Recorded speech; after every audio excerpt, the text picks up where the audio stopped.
எல்லாரையும் தூங்க வச்சுட்டு வர்றதுக்கே 12:30 மணி ஆயிடுச்சு. நாளைக்கு என் பாப்பாவுக்கு பர்த்டேன்றனால நைட்டே நம்ம டெக்கரேட்டிவ் எல்லாமே செட் பண்ணி வச்சிடலாம். மார்னிங் பாப்பாலாம் இருக்கும்போது எதுவும் பண்ண முடியாதுன்னு சொல்லிட்டு நைட்டே பண்ணிடலான்னு ரெடியாக எல்லாமே எடுத்து வச்சுருந்தேன். திடீர்னு பாப்பா அழுகிற சவுண்டு. ஐயோ எந்திரிச்சிட்டாலோ, சரி மறுபடியும் தூங்க வச்சுட்டு வரலான்னு சொல்லிட்டு உள்ளே போனவ தான் 8 hours later. பார்த்தா விடிஞ்சிருச்சு. நானும் அவளோட சேர்ந்து தூங்கிட்டேன். அப்புறம் அவசரமாக எல்லாம் ரெடி பண்ணிகிட்டு இருந்தேன். ஃபஸ்ட்டு பலூன் ஆர்ச் மாதிரி ரெடி பண்ணிடலான்ட்டு பலூன் ஊதுனா ஒன்று நல்லா ஊதுது, ஒன்று காற்று போகுது, ஒன்று வந்து பம்பை வச்சு அடிச்சுக்கிட்டு இருக்கும்போது டொம்முன்னு தெரிச்சு போயிடுது. இந்த பலூன் ஃபுல்லாக வேஸ்ட்டு தான். ஏதோ ஒரு 10 பலூன் கிட்ட தேரிச்சு.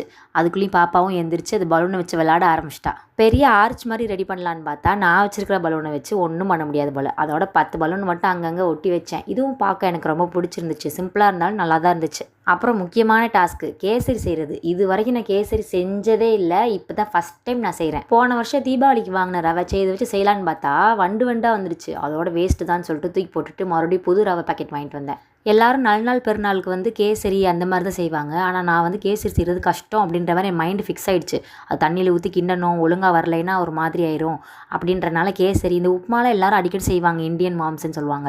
நான் இது வரைக்கும் உப்புமாவும் செஞ்சதில்லை, கேசரியும் செஞ்சதில்லை. ஏதாச்சும் நல்ல நாள் பெருநாள் வந்துச்சுன்னா குலாப் ஜாம் தான் செய்வேன். அப்படின்னா குலாப் ஜாம் நான் நல்லா செய்வேனான்னு கேட்டால் அதுவும் கிடையாது. அதை சும்மா உருட்டி சீனி பாகில் போட்டோம்னா எப்படி இருந்தாலும் நல்லா தான் இருக்கும், நான் சாப்பிட்ருவேன். அதனால அந்த தைரியத்தில் குலாப் ஜாம் மட்டும் தான் செஞ்சுட்டு இருந்தேன். யூடியூப்பில் போயிட்டு கேசரி செய்வது எப்படின்னு சொல்லிட்டு ஒரு வீடியோ பார்த்தேன். ஒரு 10 வீடியோ பார்த்துருப்பேன் வைங்க. 10 வீடியோலையுமே 10 மெஷர்மெண்ட் சொல்கிறாங்க. சில பேர் சொல்கிறாங்க 1 கப் ரவைக்கு 2 கப் தண்ணி, சில பேர் 1 கப் ரவைக்கு 3 கப் தண்ணி, சில பேர் 1 கப் ரவைக்கு 1.5 கப் தண்ணி, இப்படி மாற்றிக்கிட்டே இருக்காங்க. ஆனால் அவங்க சொன்னதெல்லாம் தப்பு. 1 கப் ரவைக்கு 7 கப் தண்ணி எனக்கு தேவைப்பட்டுச்சு. அதே மாதிரி அந்த கலர் பவுடர் இருக்குல்ல, அது வந்து எவ்வளோ போடணும், தண்ணியில் போட்டு கலக்கணும்னு சொல்லலை. எல்லோரும் ரெடியாக பவுலில் தண்ணி ஊற்றி கலக்கியே வச்சு இதை எப்படி ஆட் பண்ணிடுங்கன்றாங்க. எனக்கு கொஞ்சமாக போடணுமா இல்லை பேக்கெட்டை ஃபுல்லாக கொட்டணுமா அதுவும் தெரில. அப்புறம் ஒரு 1/2 பேக்கெட் மட்டும் கொட்டினேன். நான் செஞ்ச கேசரி பார்த்து ஏன் கண்ணே பட்டுருச்சு.